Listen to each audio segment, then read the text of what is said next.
this is Jill from Paper Daisy Crafting. Thank you very much for joining me today. I'm an independent Stampin' Up demonstrator here in the UK and bringing you lots of inspiration for your own paper craft projects, I hope. Today I'm going to show you a little box that I made. This was my customer thank you box for last month. My customer thank you gift. I always make a little hand packaged something or other with a little treat, usually a sweet treat in it.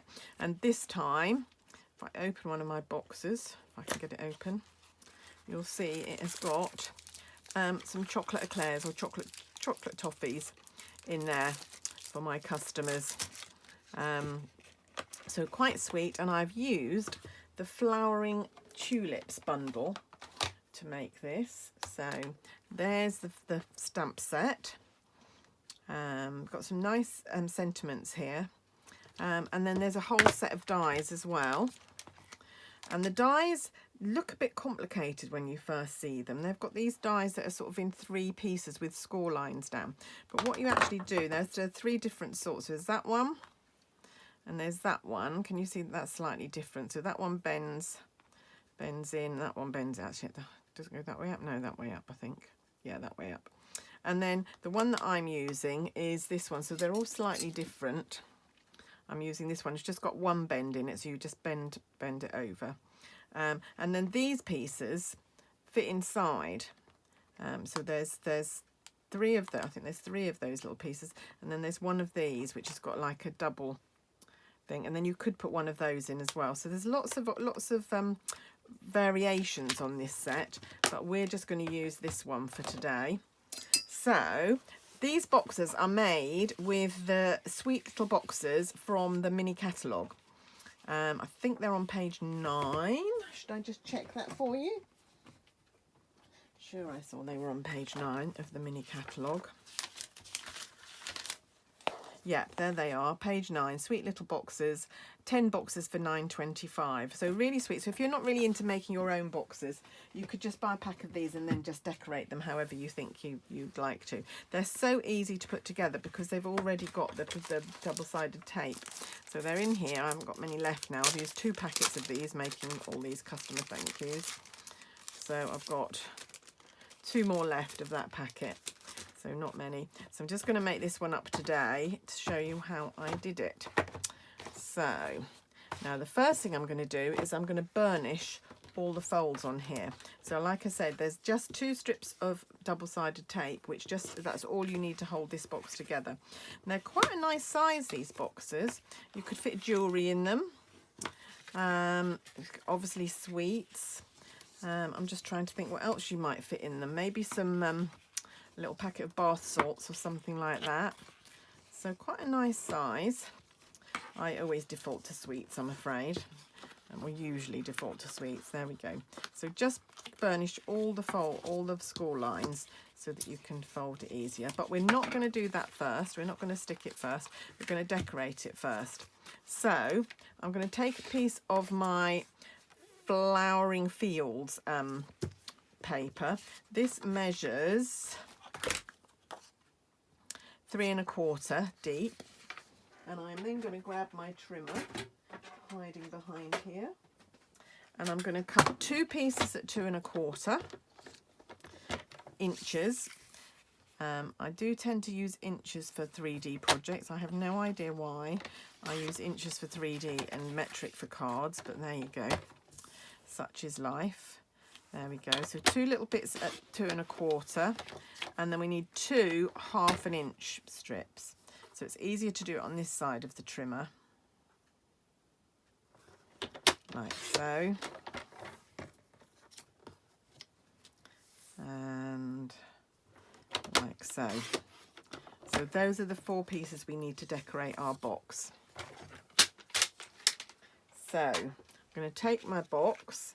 So these pieces are going to go one on there, one on there, one on there, and this one up the other way on there. So this is really lovely, this paper. It's got Highland Heather, Fresh Freesia and Rich Raspberry in it, which are the colours that I've used for my tulips. But it's really great, really lovely paper. And I love all the purples together. Right, so just a bit of glue on here and spreading it out with a cocktail stick. Those of you that watch me often will know that that's my preferred method for making sure I don't get huge splodges of glue coming out of my from behind the paper on my projects. And a little strip down the side here.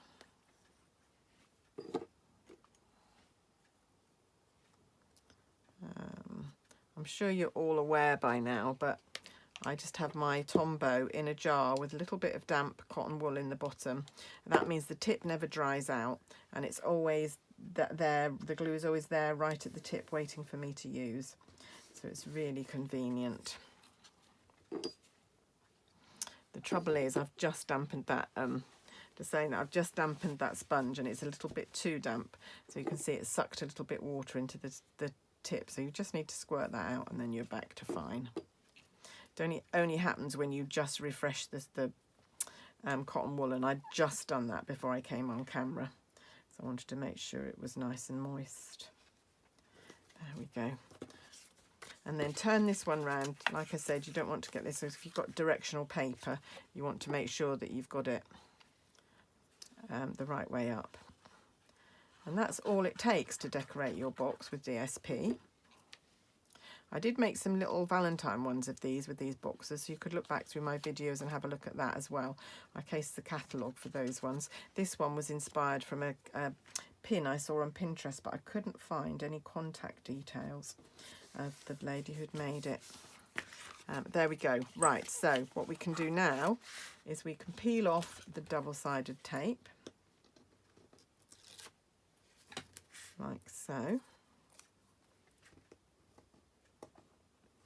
Oh, if I can. Oh, no, that's not coming off very well. Let's try it at this end, that's better. And then you want these little tabs going inside and the sticky tabs to go inside.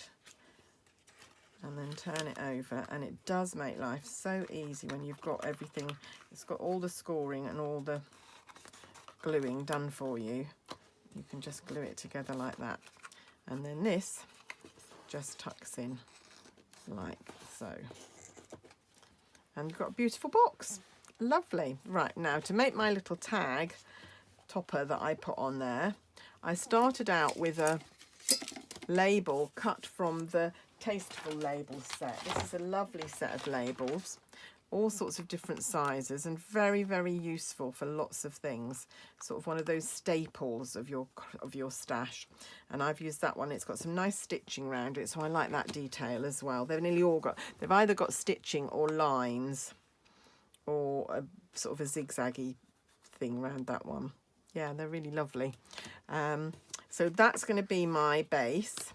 And we're then going to make a daffodil. I've already done the die cutting, so I've got my tulip cut from with the die that I showed you before, which is this one. And like I said, this one's just got one fold, so it folds all the way over, whereas the others have got one that comes in from each side. And then we just need another bit to go inside, so we're going to use Rich Raspberry because I want to use all three colours. So got a little bit of glue on my cocktail stick, which will be enough to just glue that. And then this will come over now. That's not going over quite right. Just going to move that down a little bit more. That's better there. And then we just need some glue on here as well to glue this down. But there's all sorts, if you look on YouTube, there are all sorts of videos telling you how to use these dies. I haven't experimented an awful lot, I have to say, and I need to. And a lot of people are using blending brushes to colour them as well, and that looks really lovely. So I'm going to have a go doing that at some point. Just hold that down until that sticks down.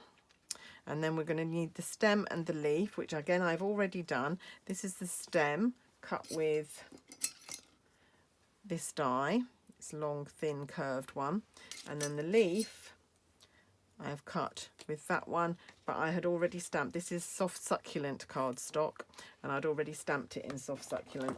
So it's that leaf there that we're using. Right, that's stuck now. So you want to take your stem and it wants to reach about to there, and you want to cut it off about there, like so. And that needs to be glued down, so just a tiny bit of glue on that. It's very, very thin. Won't need much glue at all, although it might need a little bit more than I've got here. Oh no, I think that's all right.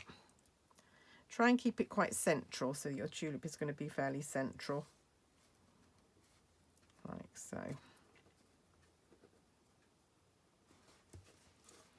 And then we can add the tulip on top there. Bit of an odd colour combination, I suppose, for tulips, although you do get some quite weird tulips, and I have actually seen some in that rich raspberry colour. You can get some that are very dark like that. And then the leaf is going to stick on the side down here like this.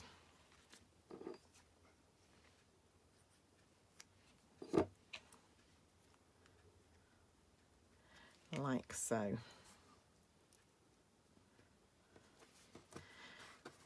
And lastly,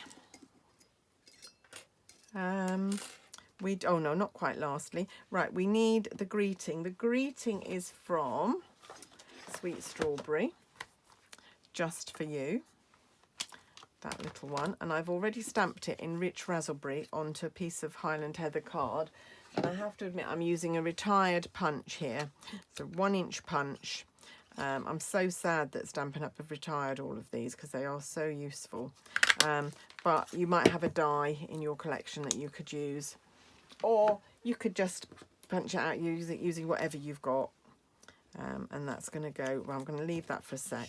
So I'm going to glue this onto here.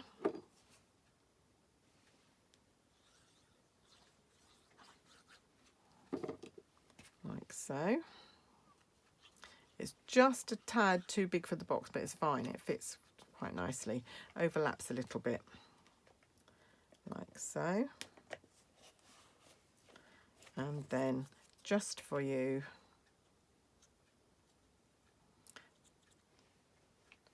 just need another little bit of glue. There we go. There we go. And that glues down there just for you. And the finishing touch is just to add to some of these brushed brass butterflies, which are so sweet. They're so gorgeous. So we're just going to add one up there and a little one, like so. They're very sweet, these little butterflies. And there we go. So I just need to pop my treats into this one so I don't eat them by mistake. Saved enough to go in my boxes. And there we go. And that's done. And there we are. And you can see that I've done combinations of the 3 colours. So none of these are alike. So I've got reverse. So if I take the 2 Highland Heather ones, I've reversed the colours there. If I take the 2 rich raspberry ones, I've reversed the colours. If I take the 2 fresh freesia ones, I've reversed the colours. So no 2 one is alike. But I hope you enjoyed seeing that project. If you'd like to purchase any of the things I've used, please go down below and you can click on any of the products that are listed, or on my blog, and you can go through to my shop from my blog. Or you can get in touch with me. I'll be happy to place an order for you if you'd rather do that. I always place an order at the end of the month, and usually place an order in the middle of the month as well, but sometimes not. But if you're not in too much of a hurry for your order, you can always order with me. And depending on what you're going to order, I can usually make the shipping a bit cheaper, because it only costs me normally, depending if you order loads of heavy stuff, it would be more. But if it's fairly light stuff, stamp sets and dies and things, it would only cost me at the most £3 to send them on to you, whereas Stampin' Up shipping is £4.95. So anyway, that's it from me today. Thanks so much for watching, and I'll be back really, really soon with some more projects for you. Have a lovely day. See you soon. Bye.